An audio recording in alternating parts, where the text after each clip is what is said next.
Feliz tarde, estimados participantes.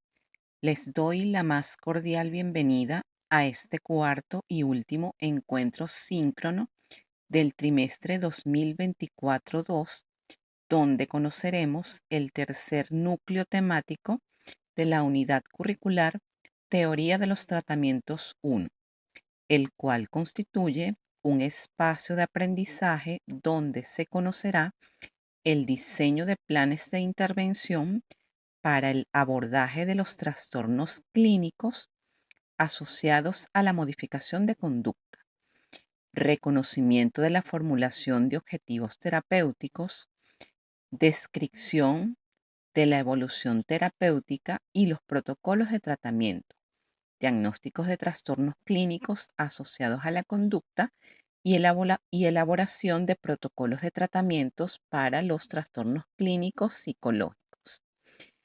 Para comenzar, quiero compartir con ustedes las siguientes consideraciones.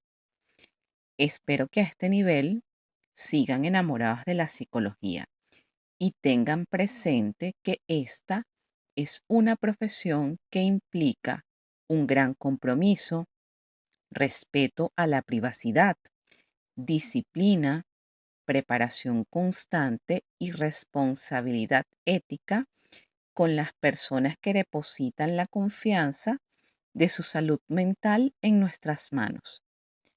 La divulgación de información confidencial de los pacientes, incluidos sus datos completos de identificación sin su consentimiento verbal o escrito, es una falla a lo expresado en el Código de Ética que rige el ejercicio profesional del psicólogo venezolano. Al respecto, en sus trabajos solo colocarán las iniciales del paciente identificado para el trabajo práctico psicológico. Sé que quizás muchos de ustedes estén ansiosos por atender pacientes y es válido, pues para eso se están formando. En este sentido, Teoría de los Tratamientos 1 les está dando las bases teóricas sólidas para su formación académica, profesional y personal. La formación académica del estudiante de psicología no termina en el pregrado. El ejercicio psicológico responsable implica seguirse formando teóricamente, realizar cursos de actualización, diplomados, posgrados en el área de su interés, ser autodidactas, leer mucho y sobre todo supervisar sus primeros casos. Y el más importante, asistir a terapia personal. Asimismo, es necesario reconocer sus limitaciones personales y profesionales. No se puede trabajar con todos los pacientes, y menos si no se está suficientemente capacitado para ello. Hay que bajarse del pedestal de la omnipotencia y reconocer que muchas veces necesitaremos el apoyo de otros colegas para poder realizar los acompañamientos terapéuticos o evaluaciones que requieran nuestros consultantes. En todo momento debe prevalecer el bienestar del paciente. El lugar del psicólogo terapeuta es un sitio muy peligroso, muy arriesgado. Es muy fácil creerse el dueño de la razón, el que todo lo sabe, el que todo lo dice. Y, como refería Lacan, psicoanalista post-freudiano, somos el sujeto supuesto saber, pero tan solo supuesto, lo que no quiere decir que no lo seamos, pero siempre es tentador. A veces porque nos lo creemos nosotros mismos y otras porque el paciente nos pone en ese sitio y nosotros necesitamos creerle para reforzar nuestro narcisismo. Es pertinente tener una atención activa y centrarse en lo que el paciente nos muestra y lo que calla, pero no desde el cerebro ni de las exigencias, sino desde un puente entre nuestra capacidad de saber estar con él y ayudarlo a que nos enseñe de lo que él más sabe, que es de sí mismo. Les dejo este pensamiento para su reflexión. A continuación, explicaré la actividad sumativa 4, para la cual se seleccionó como estrategia de aprendizaje y evaluación la realización de un trabajo práctico psicológico.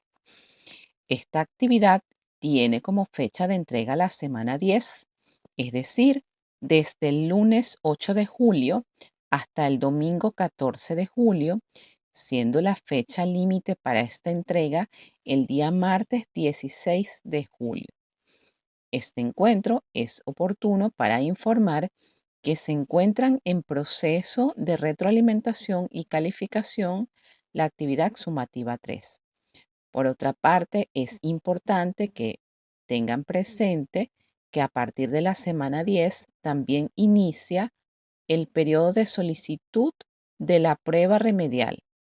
Esto es, desde el lunes 8 de julio hasta el viernes 19 de julio, que en caso de solicitarla, el estudiante debe cumplir varios requisitos, siendo el principal que él mismo debe haber entregado obligatoriamente las 4 actividades sumativas, así como tener una calificación mínima para que esta solicitud sea autorizada. Esta calificación mínima va entre 38 y 56 puntos. La aprobación al derecho de actividad remedial es realizada por la coordinación del área y es tramitada a través de Zona Estudiante. Ahora bien, entrando propiamente en la explicación de la actividad sumativa 4, como acabo de mencionar, la estrategia a desarrollar en el presente núcleo temático es un trabajo práctico psicológico que tiene como propósito el diseño de planes de intervención para el abordaje de los trastornos clínicos asociados a la modificación de conducta. En este sentido, se abordará cómo es la estructura y la planificación del tratamiento psicológico, la formulación de objetivos terapéuticos, la evolución terapéutica y los protocolos de tratamiento. En este sentido, fundamentado en los contenidos programáticos especificados en el núcleo temático número 3. Recuerden que esta última evaluación va a evaluar la última unidad. Resolverá los siguientes aspectos. Diseñar planes de intervención para el abordaje de los trastornos clínicos asociados a la modificación de conducta. El estudiante realizará un trabajo práctico psicológico acerca de un caso real o hipotético, preferiblemente real, de un niño o adolescente hasta los 16 años que tenga un diagnóstico de trastorno depresivo o de trastorno de ansiedad. Para plasmar este trabajo van a realizar un informe donde se evidencien los siguientes aspectos prácticos. Desarrollar una entrevista conductual donde obtenga los siguientes datos. Las iniciales de los nombres y apellidos. Recuerden que debemos respetar los datos de identificación y mantener la confidencialidad del paciente en estudio. Se reporta la edad exacta con los meses, nivel académico, ocupación, genograma, constelación o diagrama familiar. Motivo de consulta inicial, recuerden que se va a proponer este trabajo práctico psicológico con fines académicos. Van a plasmar en qué consistió o en qué debe consistir el proceso de evaluación psicológica adaptado a las particularidades del trastorno. ¿Cuál es el tratamiento sugerido? Que aquí va a estar el énfasis de la tarea, la evolución, el pronóstico y cómo se realiza la finalización del tratamiento. Por haber seleccionado un trastorno depresivo, un trastorno de ansiedad, es importante incluir la información del tratamiento farmacológico que tenga ese paciente entrevistado si es que aplica el caso o si debe aplicar. Proponer un protocolo de tratamiento conductual y uno bajo el enfoque cognitivo-conductual para la condición del paciente. bien sea que se trate de un trastorno depresivo o bien sea que se trate de un trastorno de ansiedad. Este protocolo debe contener los siguientes elementos. Identificación del paciente, ya sabemos, en los datos biográficos solo vamos a reportar las iniciales de los nombres y apellidos. El motivo de consulta, se realiza esta evaluación con fines académicos. Se especifica o se estructura este protocolo de la siguiente manera. Fase inicial, fase media y fase final. ¿Qué contempla la fase inicial? Ya lo explicamos em, en la unidad 2. La evaluación, se establece la hipótesis diagnóstica y se establece el diagnóstico bajo los criterios de los manuales de CM5 o CIE-11, el que ustedes seleccionen. Dentro de la fase media se describe cuál es la intervención seleccionada, cómo es la programación de actividades, la asignación de tareas, la selección de estrategias terapéuticas, los objetivos terapéuticos, las metas, el contrato terapéutico, el tiempo estimado de la intervención, el número de sesiones y el pronóstico. Obviamente, ustedes no van a realizar la intervención, pero van a proponer cómo sería la evolución del paciente, esto es el pronóstico, si la intervención tiene efectividad. Y la fase final debe describir los objetivos alcanzados, la evaluación de cierre y cómo se realiza el seguimiento del caso bajo el enfoque conductual o bajo el enfoque cognitivo-conductual. Recuerden que para apoyarse en esta actividad tienen los manuales disponibles en los recursos de consulta, tanto de la unidad 1 como de la unidad 2. En este se le deja un material acerca de cómo realizar esa formulación de los casos clínicos. Debe establecer las diferencias del tratamiento bajo el enfoque conductual y el cognitivo-conductual. Para esto pueden apoyarse de la realización de un cuadro sinóptico donde establezcan las diferencias en el uso de estas técnicas bajo los dos enfoques. Justificar su respuesta apoyándose de lo que dice la teoría del área. Realice esta actividad en un solo documento de Word, nada de presentaciones en PowerPoint, nada de presentaciones en Canva. Esta tarea debe estar en un documento de Word. Deben describir o este informe debe contener todos los elementos de la portada institucional, el desarrollo como tal del trabajo y las referencias utilizadas. Este caso real o hipotético puede ser cualquiera de los que se especifican a continuación. Si seleccionan un trastorno de ansiedad, puede ser un caso de fobias específicas. Ejemplo, fobia a los perros, fobia dental, fobia a los aviones, fobia a los ascensores y las crisis de pánico. Los trastornos del estado de ánimo puede ser un episodio depresivo leve, depresión mayor, autolesiones o conducta suicida. Ya saben que la población debe ser niños y adolescentes hasta los 16 años. ¿Por qué se seleccionó estos dos tipos de trastornos y por qué infancia y adolescencia?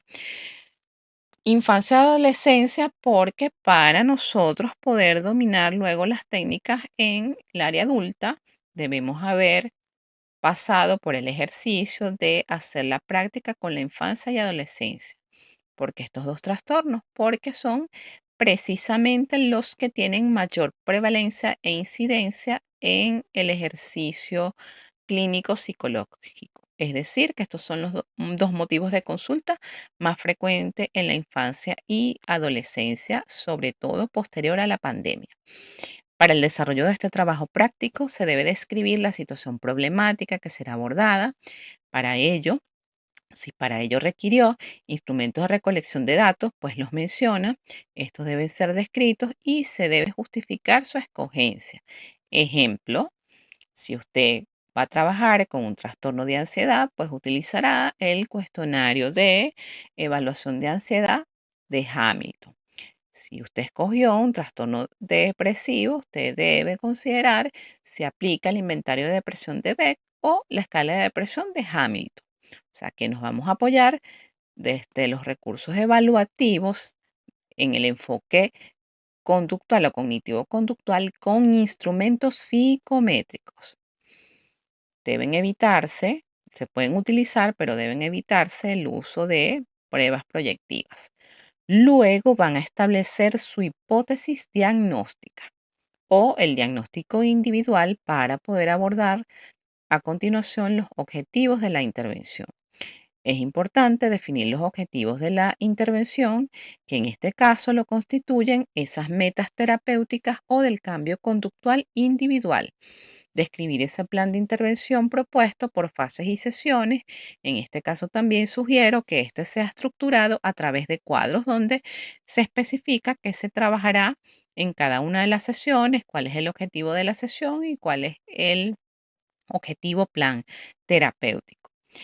Debe caracterizar o definir si va a utilizar economía de fichas. Bueno, se utilizará esta economía de fichas para trabajar tal punto del trastorno de ansiedad.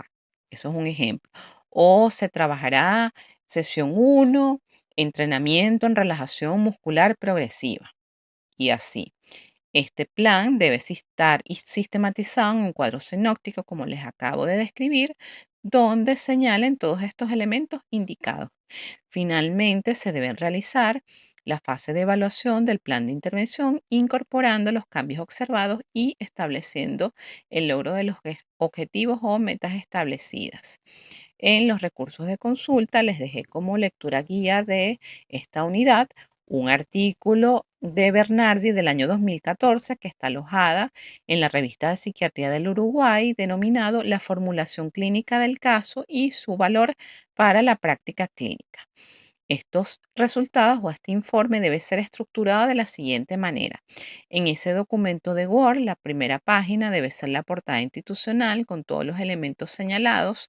Para plasmar todo su trabajo práctico van a tener un desarrollo de 8 a 10 páginas. Deben seguir las normas de realización de trabajos de pregrado de la universidad, es decir, que todo el informe, incluido la portada y las referencias, debe estar escrito en letra Arial 12 con un interlineado de espacio y medio, salvo la portada y las referencias bibliográficas. En formato institucional, esto quiere decir que el informe debe contener 4 centímetros el superior e izquierdo y 3 centímetros el derecho e inferior. ¿Cuáles son los criterios formales de evaluación para esta tarea? Aun cuando se trate de un informe, no van a comenzar directamente plasmando los datos, sino que ustedes van a describir una introducción. En esa introducción deben especificar, este es un trabajo práctico psicológico que se realiza con el objetivo de diseñar planes de intervención, bla, bla, bla, bla. Descripción de la situación problemática, pues todo lo que se les especifica. La propuesta de solución o plan de intervención es el plan de tratamiento bajo el enfoque conductual y bajo el enfoque cognitivo-conductual y la reflexión de su aprendizaje. Más allá de la conclusión, pues van a describir cómo se sintieron ustedes o cuál fue su aprendizaje académico y personal haciendo esta actividad. Y se va a considerar evaluar la redacción y la ortografía. Como ya señalé en principio, esta tarea tiene como fecha de entrega la semana 10, es decir, el lunes próximo, que va a partir del lunes 8 de julio hasta el domingo 14 de julio, siendo la fecha límite para la entrega de esta actividad el martes 16 de julio. Recuerden que esto tiene una calificación de 100 puntos, que tiene una ponderación del 25%, que representa el 100% de la calificación al final. Con esta explicación, damos por culminada esta primera parte de la cuarta actividad síncrona. Para mí fue un gusto haberles acompañado como su tutora este trimestre. Muchas gracias por su atención.